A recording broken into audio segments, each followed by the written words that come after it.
Welcome to the first edition of Dodgers Dawgs. I'm so excited. Casey Porter here. And you also see on your screen, Chase Wetwiska is going to be part of the Dodgers Dog podcast, the all-new Dodgers podcast, everything and anything that you want to know about the Dodgers.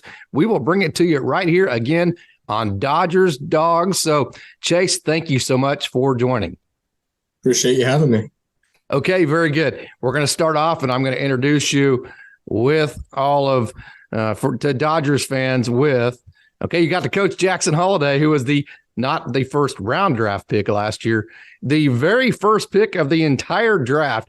And you got to coach him all the way, basically from the time he was about 14 years old, all the way up through high school. So talk about, I know it's not Dodgers related, but still just kind of giving you an introduction.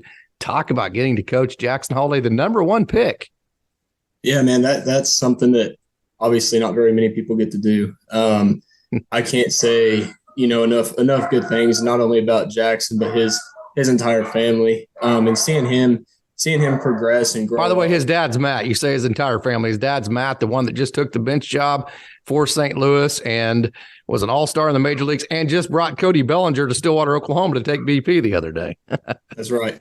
Man, like I said, he can't say enough about that entire family. Matt, Josh, they don't get any better than them.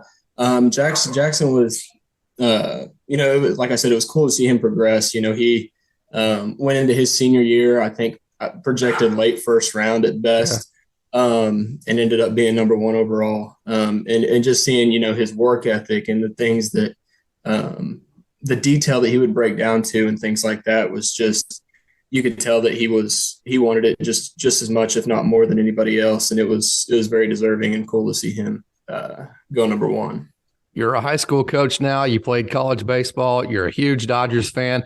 Get to go to a lot of Oklahoma City and Tulsa games. So kind of take us through, your Dodgers background and everything about, what made you a Dodgers fans and all of that.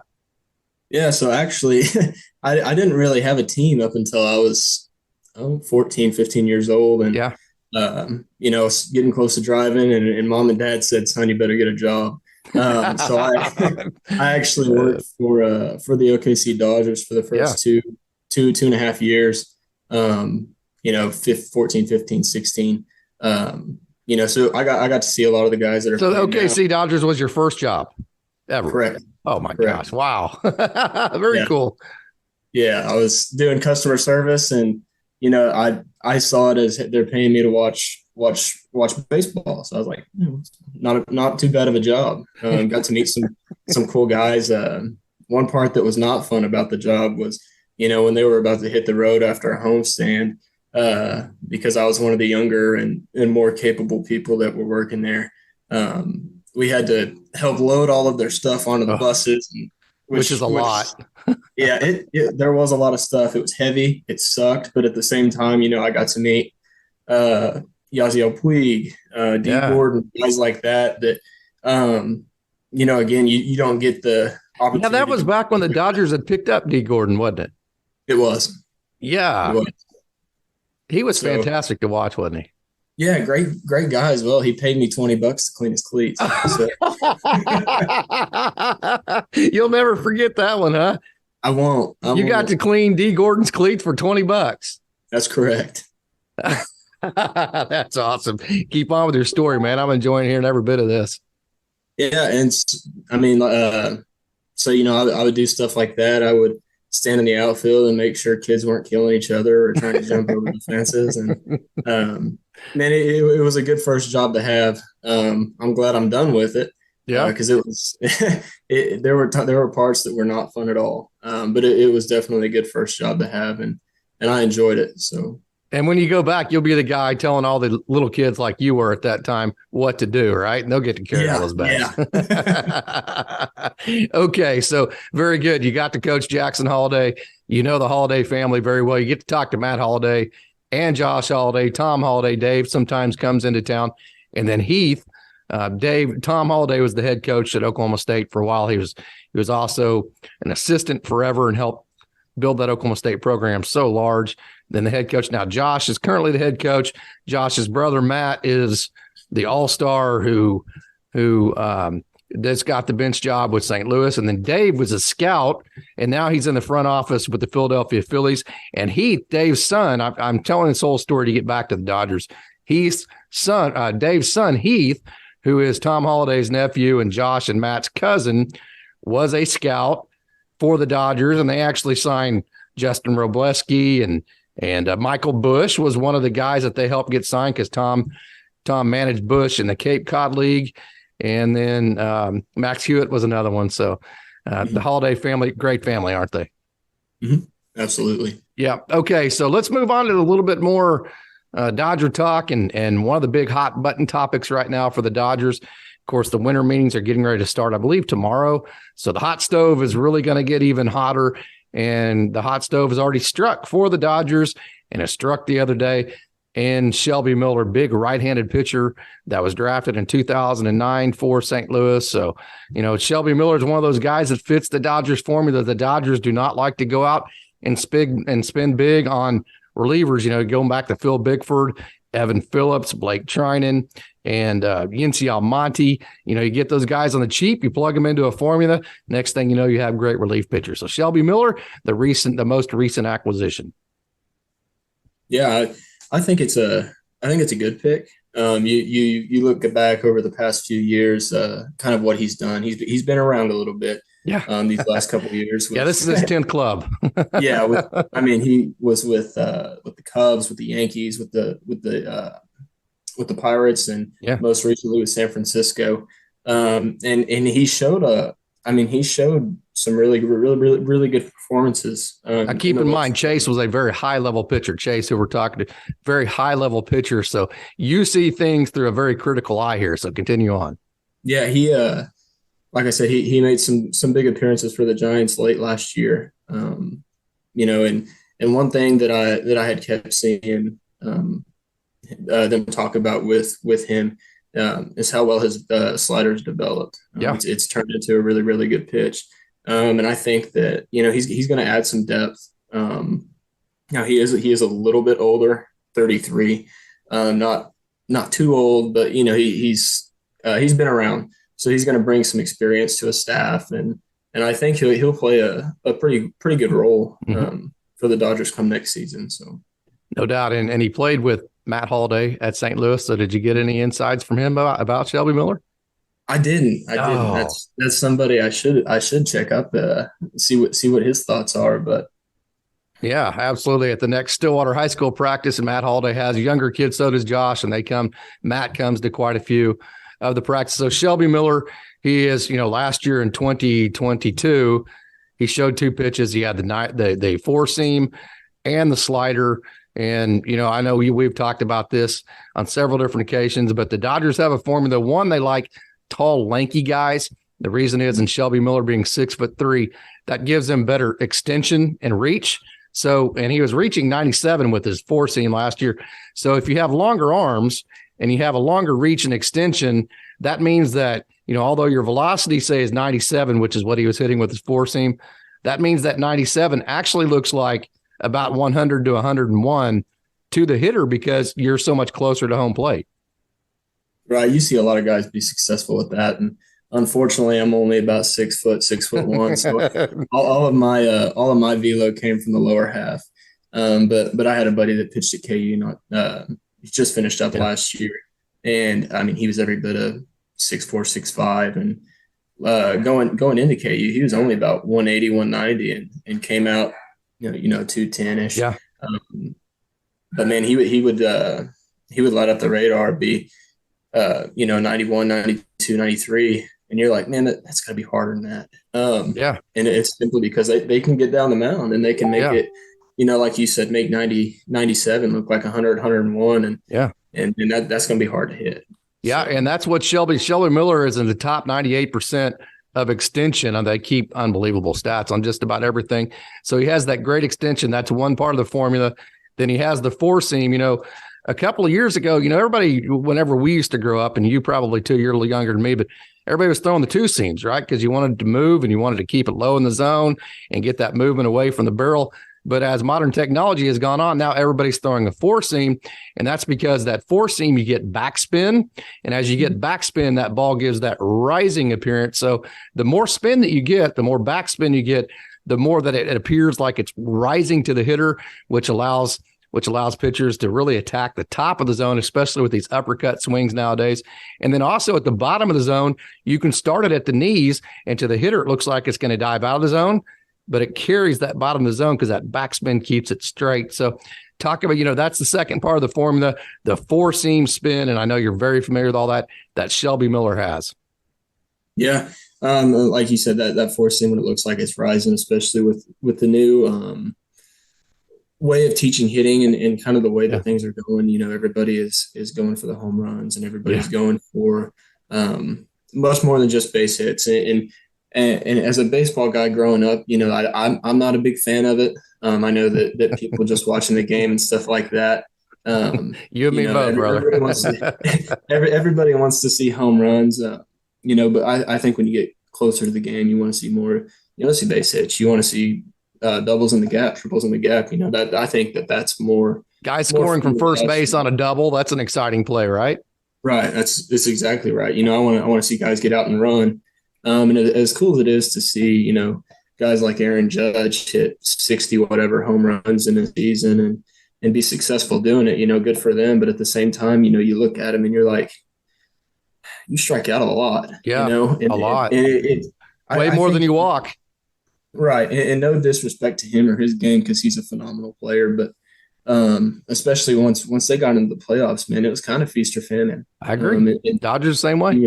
Yeah. I mean, it's that everybody wants the big bomb. You need a certain percentage of players in your lineup that aren't just the three true outcomes, right? The home run, the strikeout, the walk. I mean, you need at least a couple of them, right? Exactly right. Yeah. And as speaking from a pitcher's perspective, I think if I were to still be able to play and things like that, I think that you can learn a lot by a hitter just by watching even his warm up swings and kind of what his approach is going to be and things. No like doubt. That. If I see a guy that's working with that uppercut swing, I'm gonna go fastball up to maybe get 1-1, 1-2, or and then you can break off a slider and if they're not right on time with it, or if they're not, right at the perfect angle, they're going to strike out or they're going to roll over and they're going to do me a big favor. Yep. So, which is why you see, the guys, teams like the Dodgers and the Astros that use the modern day analytics more than other teams, all their pitchers are throwing the fastball and the slider combo.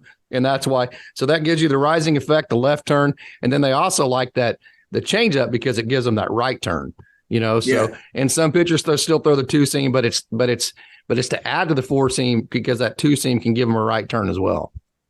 That's right. And then you mentioned the changeup. Once I got in high school, I was able to get away with just a fastball slider. And a changeup to high school a lot of times is just a slower fastball, but once you learn how to grip it and actually pronate it, it's a pretty wicked pitch. Right. And I learned it the hard way in college. I didn't really. I went in without a changeup, really. I'm throwing the nasty one, man. This sucker's breaking, right? That's right. I was able to get away with it, and I'll never forget I think it was my second or third outing in the spring, man. I didn't have a changeup, and my slider gets hit 400 feet over right field, and I'm like, well, that's new. So I learned quickly how important it was to develop a slider. And like I said, I learned the hard way. Got to have both turns. Once I was able to learn that changeup, man, it became my best pitch because I was able to, take 7 miles an hour. How many Dodgers pitchers do you hear say that exact same thing? I don't mean to cut you off there, but you hear that. I mean, I've heard it. I don't know how many times, hey, I didn't really have a changeup, and that's like my best secondary pitch now. Yeah. Right. And really, I mean, there's no difference between a fastball and a changeup outside of the grip. You throw a couple of fingers on there and you release the same and everything. I mean, you get this action that obviously is different from even a two seam. You get more depth, you get a couple more miles an hour taken off of it. As a hitter, if I'm seeing a good changeup, everything looks like fastball, and I'm early, and then I either knob it or I miss completely. Yeah, no doubt. So I think a changeup is is you got to have one. You Yeah, got to no have doubt. one, or a splitter, or something that looks like a fastball coming out of the hand that will give you a different action. Okay, so Shelby Miller, we talked about the reach and extension being 6'3". We talked about the backspin he gets. He's 98 percentile on the reach. The backspin he gets, he was 97 with great backspin on the four seam. And we've talked about, let's talk about the next part of the formula. He's able to tunnel that slider off of his fastball. He's one of the earliest pitchers that I can remember actually using the I don't know, what do you call it? The philosophy of tunneling, meaning you start your four seam, like say right here. Okay. Then you start your slider at that exact same tunnel, but instead of staying here, like the four seam does, that slider turns, and to the hitter, you're picking this up. So you don't know what it is. And one of them stays there. One of them turns. And so that tunneling effect is very effective. Shelby Miller is one of the best at doing it. Mm-hmm. Yeah, I mean, and like you said, a hitter sees a fastball, in on the hands, 97, 98 miles an hour. And if he tunnels that slider correctly, it's not going to end up in that four spot or that six spot, depending on if it's a righty or a lefty. If it's a lefty, it's going to come even more in on you. If it's a righty, it's going to break down into probably a 7. And you've seen Shelby Miller pitch a lot. He does a lot of this stuff, doesn't he? Yeah, he does. And he does it really well, really at a high level. So, and whenever he's, pitching really well, of course, the exciting thing about him too, he was 94 whenever he was earlier in his career. Now he's 97. So he's doing all this tunneling with a 97-mile-an-hour fastball. But I think the thing that, we say, well, okay, then why do his numbers look like that? From what I've seen, and I've seen, you've seen him probably more than I have, Chase, but from what I've seen, he throws that high four seam, and then he tries to tunnel that slider to that high four seam, and then the slider doesn't break. Well, then you're just sitting there with a bad fastball belt high, and it gets hit 500 feet. To me, that's what I've seen that has been his issues as of late. Yeah, and you look at if you look at statistics and things like that, he's had a really high ERA recently, and almost in the 6s and 7s. Yeah. And you're just scratching your head going, wow. Yeah. Because how is this guy, how is this guy's ERA 6 or 7 when he has a good slider? Yeah. When it breaks, he has a good slider when it breaks. And he has a really, really good fastball. But how, again, the game has changed so much. Yep. And guys are able to hit 100-mile-an-hour fastball now. Yeah, no doubt. You're used to them.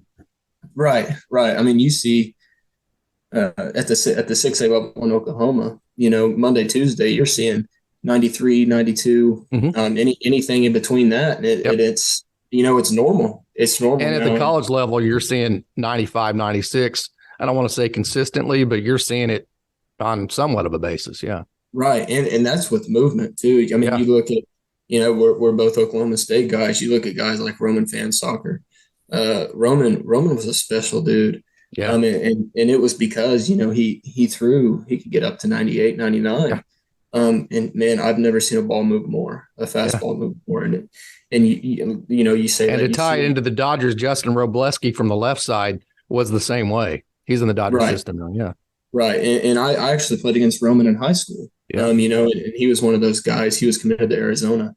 Had some Tommy John, but when we saw him in high school, he was 93, 92, 93. And it didn't move. It definitely didn't move as much.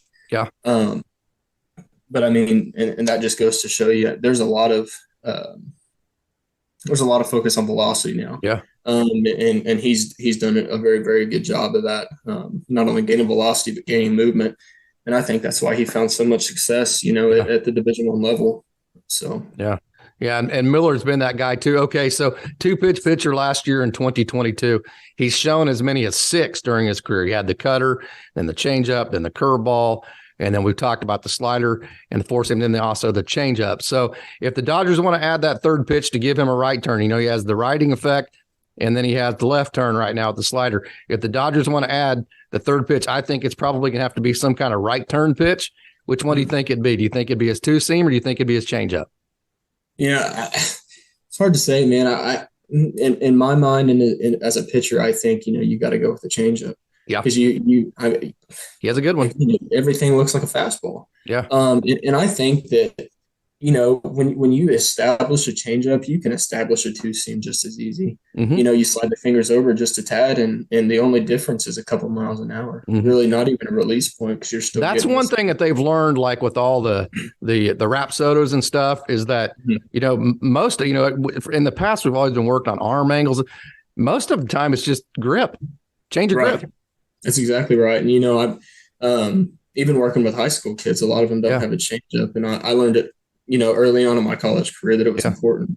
And I've found that, when developing pitchers, that's one of the easiest pitches to develop with them, is you show them one grip and you say, just throw it like a fastball. Yeah. And Dodgers it's are the masters at that. Right. And it's amazing at how much that adds and how hard it is to hit and how really easy it is for the pitcher to throw it. Well, I'll tell you what, if Shelby Miller can pull back into his bag and reach in and grab that changeup and give him that right turn with the 97-mile-an-hour fastball, with the slider, with the tunneling effect, the Dodgers might have struck gold again. Hey, let's move on. I know you had a chance while you were working with Oklahoma City and going to Oklahoma City games several times, myself as well. You got to see Gavin Lux, and boy, I'll tell you what, when he came through Tulsa and Oklahoma City, he was the best player in the planet. I mean, he was unreal. That 2019 season. Let me give some numbers here. A lot of people think that Gavin Lux is a more of a defensive guy than he is, or more of an offensive guy than he is a defensive guy. Let me give you some statistics here. His major league fielding percentage at shortstop is .968, which would have been top 20 last year. Okay, and his fielding percentage at shortstop while he was coming up as a prospect at the AAA level was .977 in 202 total chances. That would have been top 10. So this guy, we've both seen it. Can he play shortstop at the major league level, Chase? Man, and that's a tough question to answer. I think he can. I don't think Trey Turner is going to come back. No, I think he's even said himself that he's an East Coast guy, and there's nothing wrong with that. If he wants to go to the East Coast, go to the East Coast. And I think he's been transparent about it. Yeah, right. And I looked into some free agency stuff too, just to see kind of what some possibilities were, because the Dodgers, especially recently, have gone after some big names. You look at guys like, Freddie Freeman, who would have really thought that he was going to end up being a Dodger. I was looking into some free agency stuff and a couple of guys that, kind of caught my attention that were some big names that are free agents are, Carlos Correa. He's on the market. So you have Carlos Correa and you have Dansby Swanson if you want a cheaper option. Yep. And I think that, throwing to the same first baseman is kind of a big deal. So you wonder if the Dodgers, go after a guy like Dansby Swanson. They have a lot of offensive firepower. So while he may struggle in that aspect of the game, I think defensively probably one of the better shortstops in Major League Baseball. Yeah, and metrically, his fielding percentage is like top 5. Yeah, so he definitely is one of the best defensive shortstop. Had a good year offensively. We'll see if he can duplicate that. Rumors are that he turned down $100 million from the Braves. He's wanting $140 million, so that's quite a bit of money, don't you think? It is, but I mean, again, you look at guys like Trey Turner, who's going to be, he's going to be in the upper twos. Yeah, it's true. Lower 200 million. Man, and how much is it worth it to pay if a guy helps you win a World Series? I mean, you can't put a dollar value to that, right? Right. That's exactly right. And I think that's why him and Carlos Correa is going to be another one that's going to cost. Could you deal with Correa being a Dodger, knowing that he was at the Astros when they cheated? Could you do it? I wouldn't like it, but I'd like him in Dodger blue. I'll tell you that. Okay, so you're all about winning, huh? That's right. What's in the past is in the past. It doesn't matter, man. So could you deal with Correa and Verlander both? Again, if it helps you win a World Series, who cares? Who cares? You're the perfect professional baseball player fan. Hey, man, if they help us win, whatever, I don't care. Yeah. So that's been one of the things I kind of giggle about that. Carlos Correa, if the Dodgers front office vetted him, if he's a good person, and they decided to bring him in, the Dodgers clubhouse would bring him in, I would think, open arms, especially like you said. If he starts helping you win games, that covers up a lot of things. But, hey, let's move on to our last topic. And, again, this is the first edition of the Dodgers Dawgs, first edition of many, and that's Chase Wetwiska that you see on the screen. I'm Casey Porter of Dodgers Daily. So excited about this new Dodgers podcast. Okay, we've talked about the pitching And, a lot of people think that the Dodgers need to go out and get starting pitching in the free agency market. I'm of the opinion that unless it kind of falls into your lap, I don't think you need to go break the bank to do it, because I think the 4 rookies, Ryan Pepio, Michael Grove, Bobby Miller, and Gavin Stone, can fill either a 5th role or maybe 4th and 5th role. But the question is, Dustin May coming off of the Tommy John, what is he going to give you? Tony Gonsolin has been injury ridden in his career, and then Clayton Kershaw is getting older. And I think a lot of people are assuming that Clayton Kershaw is not going to give you a full season. And I think that's a little bit of a mirage, because if you look at his 2022, this last year, he threw 126.1 innings, which if you average that out, say over 25 starts, that's 5 innings a game, which is metrically kind of what the Dodgers do. Yeah. Yeah. And like you said, they're trying to build that relief staff. So I don't necessarily know how much starting pitching that they need. That's a good point. You just brought that up. The more you bolster your relief staff, the less pressure that puts on your starter. That's a good point. That's a good way to look at it. Absolutely. I think that, I'm kind of in the mindset that, you look at the rookies that have been brought up and things like that. They have a lot of potential. And I know you got to see him in Oklahoma City, so you're very impressed with them. So man, Bobby Miller is probably my favorite one. He's nasty. He is nasty, and he throws hard. Yeah, and I've seen you coach and play both, and I can tell you, it makes me giggle because he gets so mad every time he just gives up a hit. And it reminds me of watching you, like every time something doesn't go exactly right, man, we're mad, which is so competitive. I love that. Yeah, and I think that's another thing that I love about him. I see a lot of myself in him, and I was, I was at fault. I was really hard on myself, and I'm still hard on myself. As not only as a coach, but I'm hard on my players. Sure. And I think that they may hate me now, but they'll love me later. But I think that's one part where I faulted a little bit is emotionally, and I think that.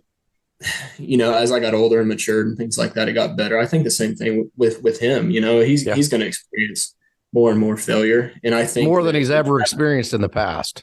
Right, and I think that having Kershaw in the clubhouse is going to help. That's a seasoned veteran that no doubt he's experienced a lot of failure himself. So I think that he's going to teach him kind of a next pitch mentality, and it's a lot easier said than done. You hear a lot of coaches and a lot of even players that, hey, next pitch mentality, next pitch. And it's easy to say, hard to do. But I think that once you learn it, man, it changes the game, and it changes the way you look at it, and it changes your performance in a positive way. So. Yep.